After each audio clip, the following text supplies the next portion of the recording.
एक छोटे से गांव में 7 साल की एक लड़की रहती थी। उसका नाम था रावी। वह बहुत मासूम और शांत स्वभाव की थी। उसके माता पिता खेतों में काम करते थे, इसलिए वह ज्यादातर समय अकेली घर पर रहती थी। एक दिन उसके माता पिता ने उसे समझाया, रावी, ऊपर वाले कमरे में कभी मत जाना, वहां कुछ ठीक नहीं है। रावी ने सिर हिलाया, लेकिन बच्चों की जिज्ञासा अजीब होती है। उस रात जब बाहर तेज बारिश हो रही थी और बिजली चमक रही थी, रावी अपने बिस्तर पर लेटी थी। तभी उसने सीढ़ियों पर किसी के धीरे धीरे चलने की आवाज सुनी। ठक ठक ठक। वह डर के मारे चुपचाप बिस्तर में दुबक गई, मगर आवाजें बढ़ती गईं, जैसे कोई धीरे धीरे नीचे उतर रहा हो। फिर आवाज रुक गई। अचानक दरवाजा क्रीक की आवाज के साथ खुला।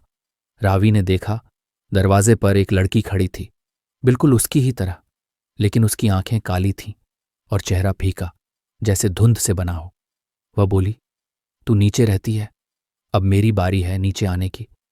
उसके बाद क्या हुआ, किसी को नहीं पता। अगली सुबह रावी का कमरा खाली था, लेकिन सीढ़ियों पर फिर से वही आवाजें आने लगी थीं। ठक ठक ठक। कहते हैं अब उस घर में एक और छोटी लड़की रहती है, ऊपर वाले कमरे में।